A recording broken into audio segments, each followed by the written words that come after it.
بسم الله الرحمن الرحيم. السلام عليكم ورحمة الله وبركاته.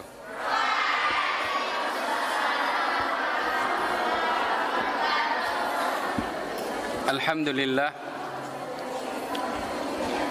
لله والصلاة والسلام على رسول الله بلغ رسالة وأدى الأمانة ونصح الأمة حتى ترك أمته على محجة البيضاء ليلها كنهارها لا يزيغ عنها إلا هالك.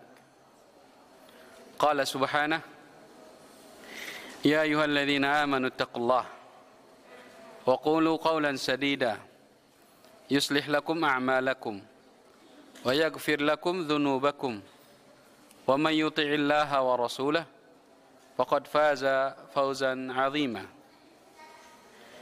فإن أصدق الحديث كتاب الله وخير الهدي هدي محمد صلى الله عليه وسلم وشر الأمور محدثاتها فإن كل محدثة بدعة وكل بدعة ضلالة وكل ضلالة في النار.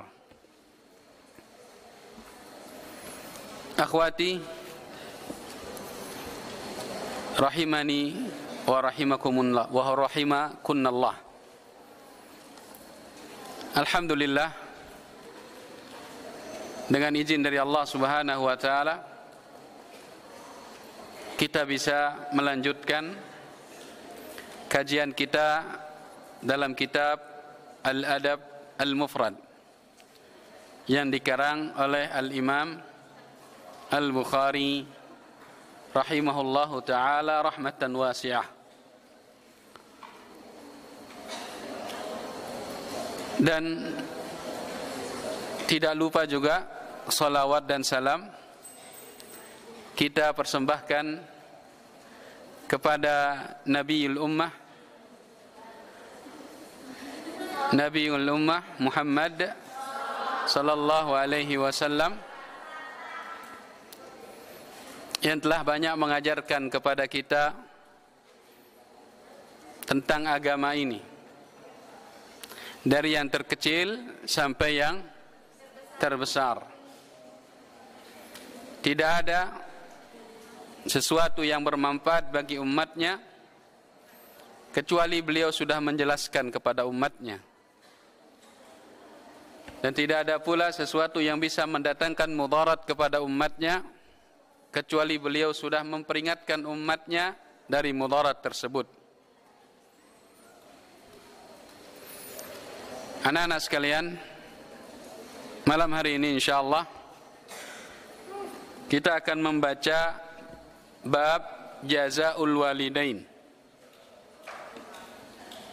Jazaa'ul walidain, membalas kebaikan kedua orang tua. Mungkinkah seorang anak membalasi jasa kedua orang tuanya?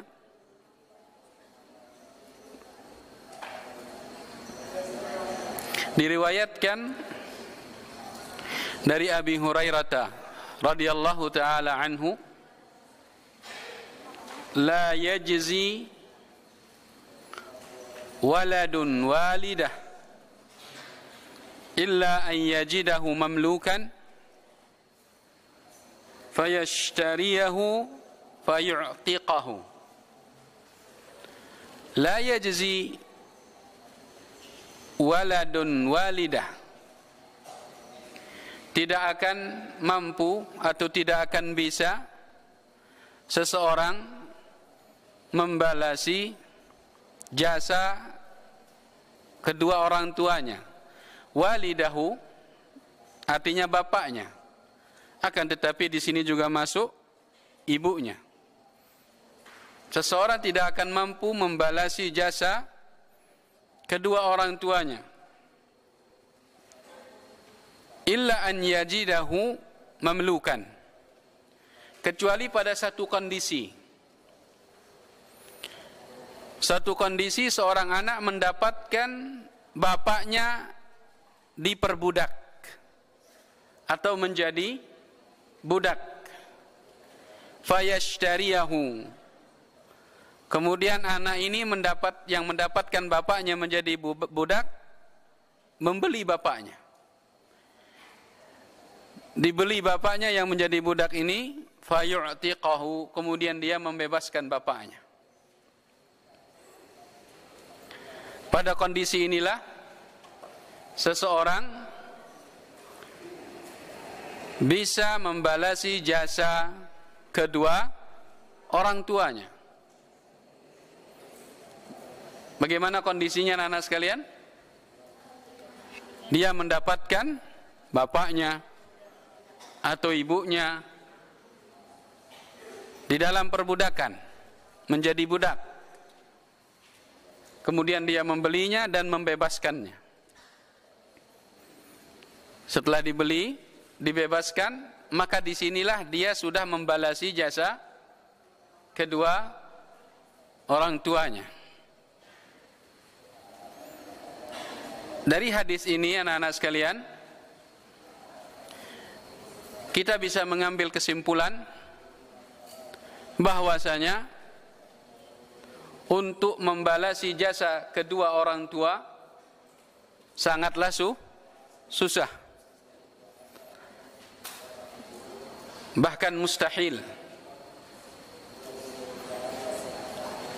Mengingat jasa kedua orang tua sangat banyak, maka membalasinya sangat susah. La yajzi waladun walidahu, tidak akan. Cuman hanya satu kondisi saja, dan kondisi ini pun sangat jarang terjadi.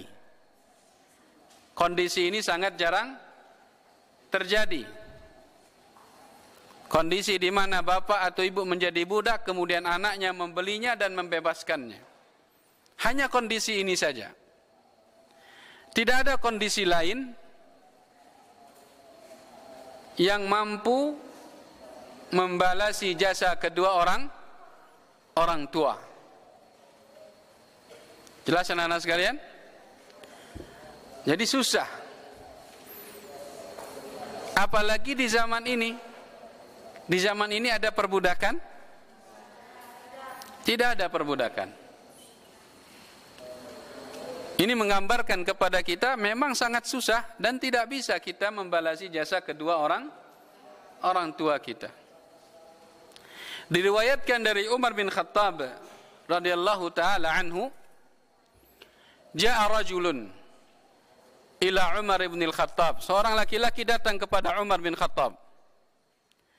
Dia berkata, "Wahai Umar, hamaltu ummi minal Khurasan hatta addat manasikaha." Wahai Ibnu Khattab, saya membawa ibu saya di atas punggung saya dari negeri Khurasan. Negeri Khurasan jauh dari Makkah. Saya menggendong dia dari Khurasan sampai dia selesai melakukan manasik haji.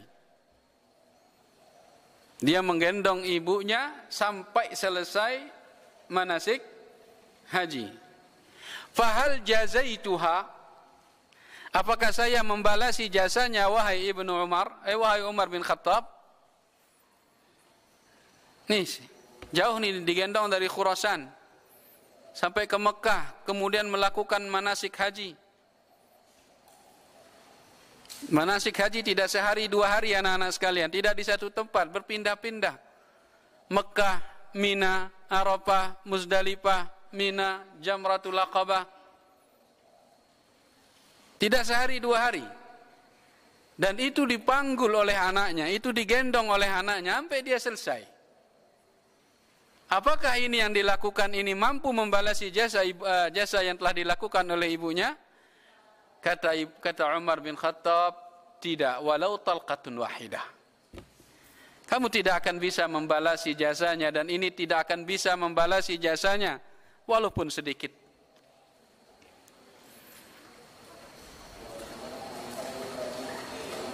Jelas anak-anak sekalian? Jadi susah membalasi jasa kedua orang tua. Besar jasanya orang tua terhadap kita. Faidah yang kedua, Islam adalah agama yang tidak menyukai, tidak merestui perbudakan. Islam adalah agama yang tidak merestui perbudakan. Bahkan Islam menganjurkan untuk membebaskan budak. Banyak kafarat dari sebuah kesalahan atau dari sebuah dosa, itu kafaratnya membebaskan budak. Seperti kafarat sumpah, orang yang melanggar sumpahnya, salah satu kafaratnya adalah membebaskan budak. Orang yang menggauli istrinya di bulan Ramadan, juga salah satu kafaratnya adalah membebaskan budak. Ini menunjukkan kalau Islam adalah agama yang tidak suka terhadap perbudakan. Namun Islam mengatur perbudakan. Zaman dahulu banyak perbudakan anak-anak sekalian. Zaman Islam datang perbudakan banyak. Dan itu diatur oleh Islam. Tapi Islam tidak suka perbudakan, bahkan menganjurkan untuk membebaskan budak. Di dalam hadis ini dijelaskan di sini, seseorang akan mampu membalasi jasa orang tuanya pada kondisi di mana dia membebaskan bapaknya dari perbudakan, dan dia membebaskannya. Dia beli bapaknya, kemudian dia bebaskan. Berarti Islam tidak suka perbudakan. Tahu yang namanya budak? Ya, bisa didapatkan saat perang, bisa didapatkan dengan cara dibeli di pasar budak. Nah, zaman dulu orang jual budak. Ini budak besar, kuat, kalau kerja cepat, telaten, harganya sekian, siapa mau beli? Ini budak perempuan, rajin masak, pintar masak, harganya sekian, siapa mau beli? Dan budak anak-anak sekalian tidak digaji.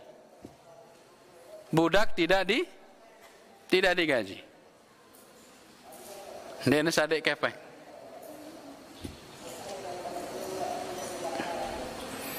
Karena di perbudakan ini banyak unsur menindas manusia. Oleh karena itu Islam tidak suka yang namanya perbudakan.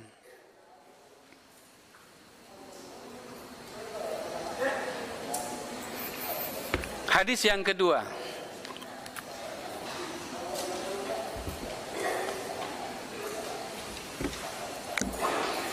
Jadi hadis pertama ini susah membalasi jasa kedua orang tua. Hadis yang berikutnya dalam bab ini, haddatsana Sa'id bin Abi Bardah. Sa'id bin Abi Bardah berkata, sami'tu Abi yuhaddithu annahu syahida bin Umar. Sa'id bin Abi Bardah berkata, saya mendengarkan bapak saya, yaitu Abu Bardah. Sa'id bin Abi Bardah berkata, saya mendengar bapak saya. Siapa bapaknya Sa'id? Abu Bardah. Bahwasanya Abu Bardah menyaksikan Ibnu Umar.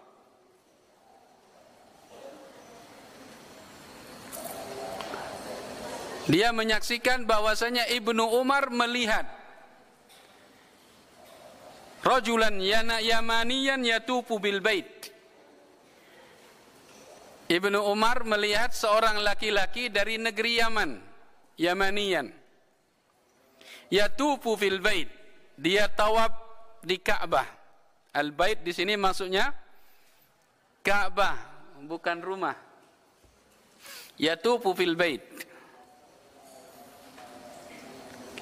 Hamala ummahu wara'a zahrih. Laki-laki ini tawaf membawa ibunya di punggungnya, digendong ibunya. Subhanallah. Tawaf itulah kita anak-anak sekalian. Berapa kali tawaf? 7 kali. Dan ini laki-laki ini menggendong ibunya sambil tawaf. Yaqul, dan laki-laki ini berkata, mengatakan syair, inni laha ba'iruha mudallal. Aku untuk ibuku adalah onta yang tunduk. Aku untuk ibuku adalah onta yang tunduk. In udhirat rikabuha lam udhar. Kalau tunggangan ibuku yang lain lari, maka aku tidak akan pernah lari. Jadi dia mengumpamakan dirinya itu tunggangan untuk ibunya. Tunggangan yang tunduk, tidak ngamuk. Kalau onta-onta yang lainnya lari, maka aku tidak akan lari, aku akan tetap tunduk sama ibuku. Di sini dia menunjukkan dari syairnya ini begitu taatnya dia kepada ibunya. Dia taat, tunduk sama ibunya. Thumma qala, selesai tawaf, menggendong ibunya, laki-laki ini berkata kepada Ibnu Umar, "Ya Ibnu Umar, atarani jazaituha?" Wahai Ibnu Umar, apakah kamu menganggap saya ini sudah membalasi jasa ibuku tadi? Aku ini tunggangannya ibuku, kemana-mana aku yang gendong dia. Sampai tawaf pun aku yang gendongnya. Apakah itu semua sudah membalasi jasanya kepadaku, wahai Ibnu Umar? Qal, la. Tidak. Wala bi dhafratin wahidah. Tidak. Walaupun hanya satu erangan dari ibumu, kamu tidak bisa membalasinya dengan itu semua. Tahu erangan anak sekalian? Erangan dari rasa sakit. Kalau kalian sakit gimana ngerangnya? Hah? Kata para ulama di sini, maksudnya erangan yang dimaksud di sini adalah erangan ibunya tatkala melahirkannya. Melahirkan sakit anak-anak sekalian ya? Sakit enggak? Nah, nanti rasain dia. Sakit melahirkan itu. Nah, saat melahirkan itu biasanya ngerang perempuan itu. Nyorak ya. Karena rasa sakit. Satu erangan saat melahirkan seorang anak itu tidak bisa dibalasi dengan apa yang dilakukan oleh laki-laki Yaman ini. Satu erangan saja. Padahal melahirkan itu banyak erangan. La walau bi zafratin wahidah. Walaupun satu erangan dari ibumu, tidak bisa kamu balasi dengan itu semua. Dengan tawafmu, dia menunggangimu dan sebagainya. Tidak akan bisa. Thumma tafa Ibnu Umar. Kemudian Ibnu Umar tawaf. Fa'atal maqama. Kemudian mendatangi makam Ibrahim. Makam itu maksudnya tempat berdirinya Nabi Ibrahim. Di situ ada batu yang membekas di sana kakinya Nabi Ibrahim alaihissalam. Batu ini digunakan untuk mengangkat dan meninggikan tembok Ka'bah. Siapa yang mendirikan Ka'bah? Siapa yang meletakkan pondasinya?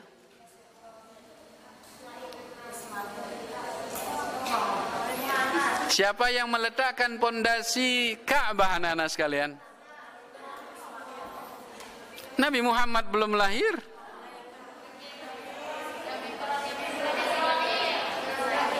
Nabi Ibrahim hanya meninggikan temboknya.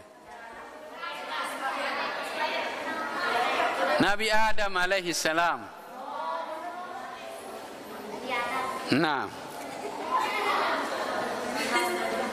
Nabi Adam alaihi salam yang meletakkan pondasi Ka'bah. Kemudian Nabi Ibrahim meninggikannya. Wa idh yarfa'u Ibrahimul qawaida minal baiti wa Ismail. Ingatlah tatkala Ibrahim dan Ismail meninggikan temboknya Ka'bah. Berarti pondasinya yang pertama kali diletakkan oleh Adam alaihis salam, dibantu oleh para malaikat. Nah, tatkala Nabi Ibrahim meninggikan tembok Ka'bah, beliau menggunakan bantuan batu, sehingga berbekaslah kakinya Nabi Ibrahim di batu tersebut. Dan batu ini disebut dengan Maqam Ibrahim. Maqam Ibrahim artinya tempat berdirinya Nabi Ibrahim, bukan makam bahasa Indonesia. Kalau makam bahasa Indonesia adalah kubur. Fa'atal maqam. Salah satu sunnah tawaf. Ada yang pernah umrah? Semoga dimudahkan umrah. Haji. Salah satu sunnah tawaf, kalau kita selesai tawaf, kita sholat 2 rakaat di belakang makam Ibrahim. Wattakhadhu min maqami Ibrahima musalla. Mereka mengambil tempat sholat di belakang makam Ibrahim. Maksudnya melakukan sholat sunnah setelah tawaf di belakang makam Ibrahim 2 rakaat.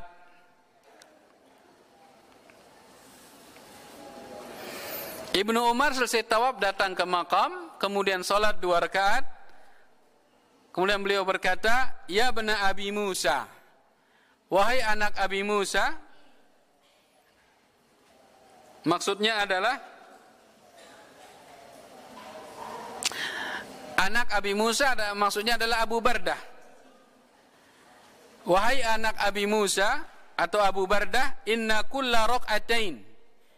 Sesungguhnya 2 rakaat salat di belakang makam Ibrahim tukaffirani amamaha, menghapuskan dosa dan kesalahan di depannya. Hanya salat 2 rakaat bisa menghapuskan dosa setelah salat.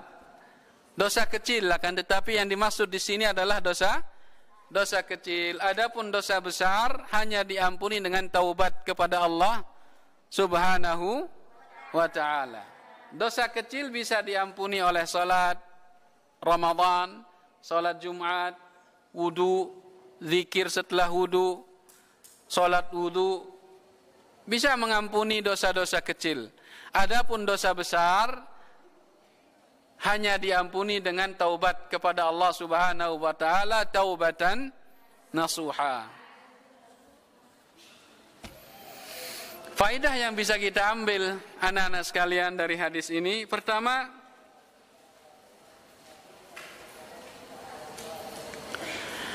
seseorang anak harus melayani ibunya dengan penuh keikhlasan.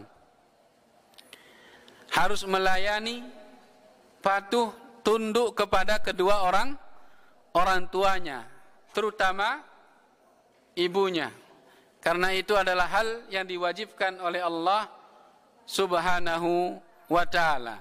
Lakukan apa yang membuat mereka bahagia, lakukan apa yang membuat mereka senang, selama bukan di maksiat Allah Subhanahu wa ta'ala.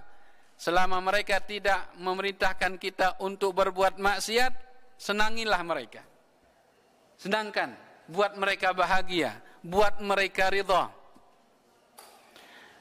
Apapun yang bisa kita lakukan, lakukan.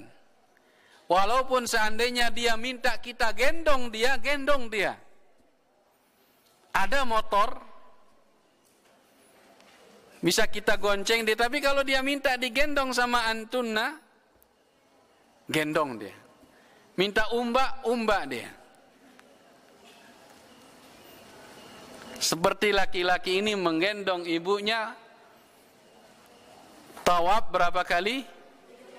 7. Itu belum sa'i. Sa'i juga 7 kali anak-anak sekalian. Sa'i itu dari Safa ke Marwah, itu hampir 1 kilo. Safa, Marwah, hampir 1 kilo. Marwah, Safa, hampir 1 kilo. Kurang lebih bolak-balik itu 7 kilo kurang. 7 kilo kurang. Antuna bayangkan bagaimana dia menggendong ibunya setelah tawaf sa'i. Tawaf sa'i digendong ibunya. Kemudian faedah yang kedua,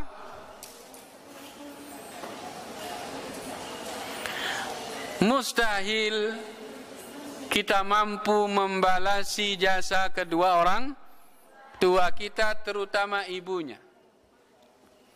Terutama ibu, susah kita balas jasanya. Kata Ibnu Umar di sini, satu erangan tatkala melahirkan,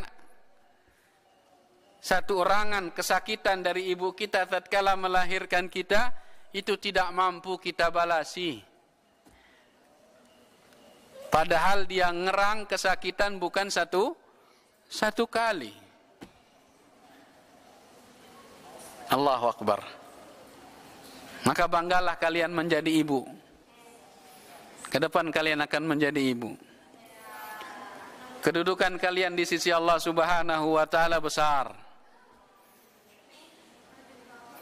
Anak-anak kalian wajib berbakti kepada kalian.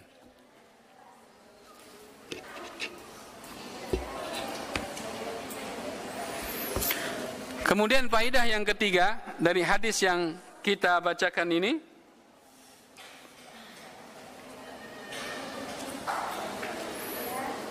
salah satu sunnah tawaf adalah solat di makam Ibrahim. Solat di belakang makam Ibrahim. Kalau lihat TV pernah lihat makam Ibrahim?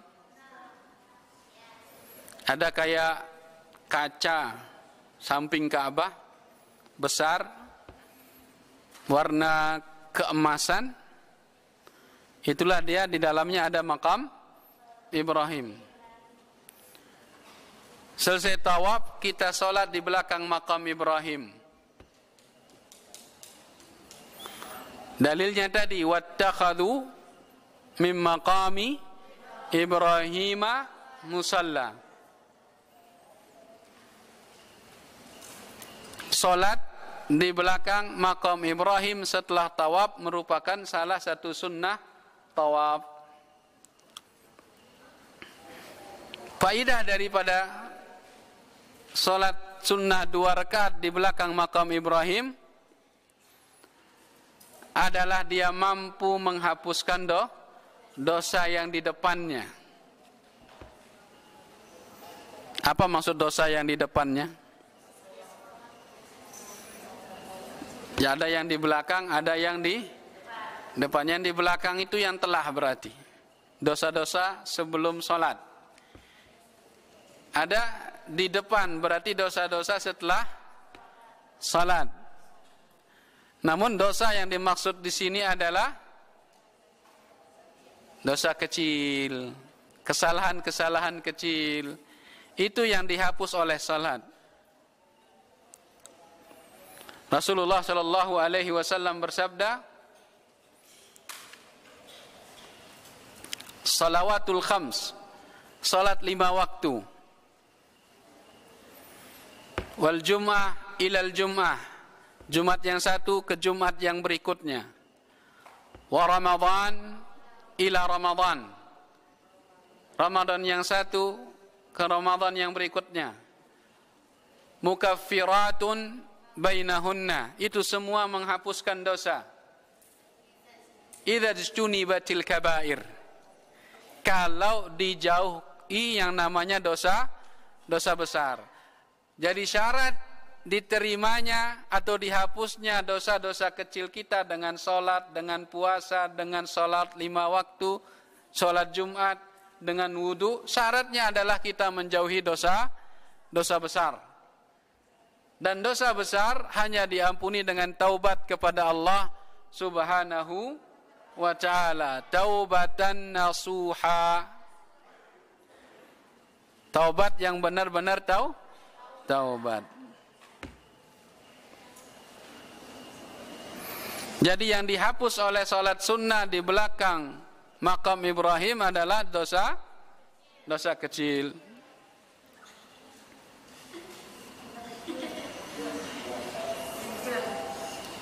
Kenapa? Kemudian faedah yang berikutnya yang bisa kita ambil dari hadis ini, anak-anak sekalian,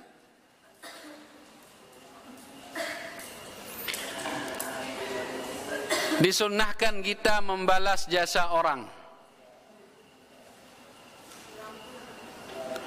Salah satu sunnah yang diajarkan oleh Rasulullah sallallahu alaihi wasallam adalah membalasi jasanya orang. Orang yang berbuat baik kepada kita.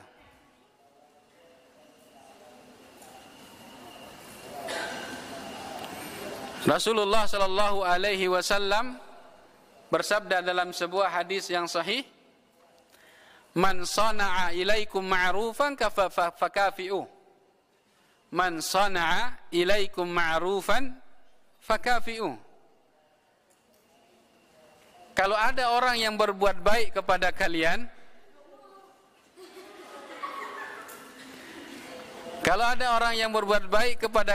fakafi'u, maka balasi kebaikannya. Balas kebaikannya. Fa in lam tajidu ma tukafi'una bih. Kalau kalian belum mendapatkan atau belum mampu membalasi jasanya, apa yang kita ucapkan? Fad'ulah, maka doakan dia. Bagaimana kita mendoakannya? Jazakallahu khaira. Jadi anak-anak sekalian, kalau ada yang berbuat baik sama kita, kita balasi jasanya. Kalau ada yang memberikan kita jajan, memberikan kita tumpangan,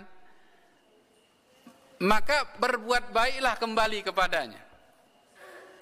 Ini sunnah Rasulullah sallallahu alaihi wasallam. Tapi kalau kita tidak ada yang kita gunakan untuk membalasi jasanya, maka kita katakan sama dia jazakallahu khaira, atau kita doakan dia. Bagaimana doanya? Semoga Allah memberkati Anda, semoga Allah membahagiakan Anda. Doakan dia. Ini cara membalas jasa orang yang berbuat baik kepada kita. Ustadz antunna memberikan kepada antunna ilmu yang bermanfaat. Maka sepantasnya lah kita mengatakan jazakallahu khaira kepada ustadz. Coba dijadikan kebiasaan anak-anak sekalian di kelas, kalau ustadznya bilang di akhir pertemuan, ustadznya bilang Assalamualaikum warahmatullahi wabarakatuh, antunna jawab Waalaikumsalam warahmatullahi wabarakatuh, jazakumullahu khairah. Apa kita bilang? Kelas 3, kelas 2, jangan lupa diucapkan. Apa kita ucapkan? Jazakumullah. Ya Ustaz, ini salah satu bentuk adab kita, salah satu bentuk terima kasih kita kepada Ustaz tersebut yang telah mengajarkan kita ilmu yang bermanfaat. Jadi anak-anak sekalian, balasi jasa orang yang berbuat baik. Manusia yang paling banyak berjasa kepada kita setelah Nabi Muhammad sallallahu alaihi wasallam adalah kedua orang tua. Siapa yang paling berjasa atas kita anak-anak sekalian? Orang tua kita. maka pantaslah kita berbuat baik kepada orang tua kita untuk membalasi jasa-jasanya. Walaupun apa yang kita lakukan mungkin tidak akan mampu membalasi jasanya, akan tetapi tetap kita lakukan. Jelas? Man sana'a ilaikum ma'rufa, barang siapa yang melakukan kebaikan kepadamu, fakafi'uh, maka balasi kebaikannya. Sekarang mungkin antuna dikasih sambal sama teman, besok antuna dapat kiriman sambal, kasih dia sambal lagi, bagi-bagi. Dan ini akan menimbulkan cinta, saling sayang. Rasulullah SAW bersabda, tahadu, tahabu. Saling beri hadiahlah, maka kalian akan saling mencintai. Sekarang kita diberi sesuatu sama teman hadiah, besok belikan dia hadiah lagi, balik. Saling memberi hadiah merupakan sebab adanya kasih sayang di antara kita.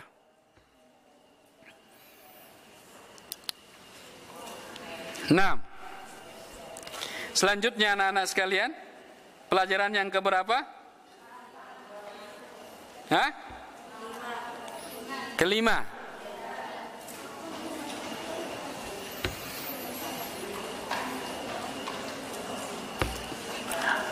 Bertanyalah kepada ahlinya. Bertanyalah kepada ahlinya. Kalau dalam masalah agama, maka kita bertanya kepada siapa? Ahlinya. Siapa ahlinya? Ustadz, ulama. Kalau dalam masalah kesehatan, bertanya kepada ahlinya. Dokter. Kalau mau masalah bangun-membangun, tanya kepada arsitek. Fas'alu ahla dzikri in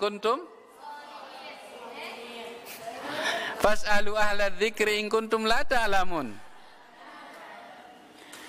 Tanyalah kepada ahlinya kalau kalian tidak mengetahui, terutama masalah agama.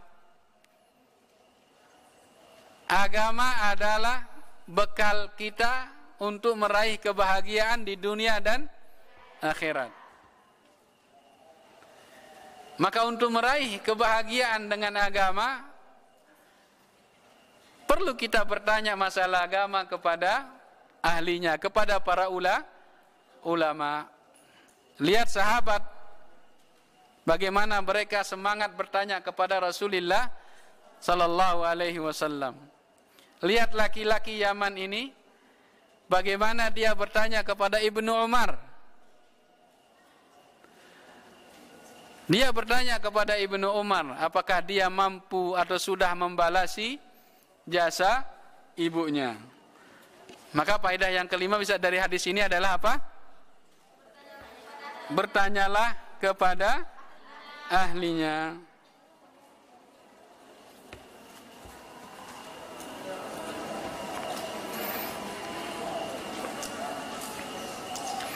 Naam. Azan ya? Ada pertanyaan? Kalau ada ditulis. Kemudian ada yang pernah bertanya, Ustadz ingat? Ada yang bertanya kepada Ustadz di antara akhwat sini, Ustadz nggak tahu siapa. Dia pakai tulisan. Bagaimana apabila orang tua kita,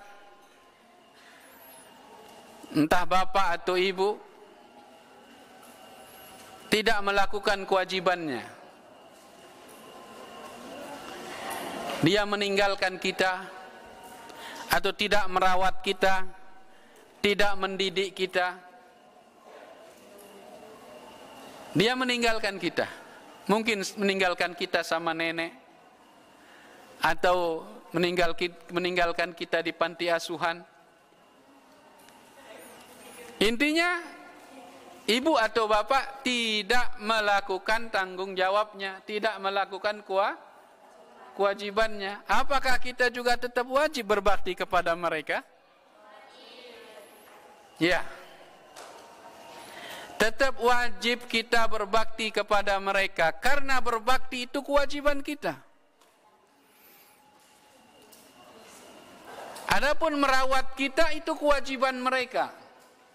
Tatkala mereka tidak melakukan kewajiban mereka, ini urusan mereka dengan Allah Subhanahu wa ta'ala. Allah yang akan urus itu. Yang penting kita melakukan kewajiban kita walaupun kita tidak mendapatkan hak kita. Saya ulangi, kewajiban kita adalah berbakti kepada mereka.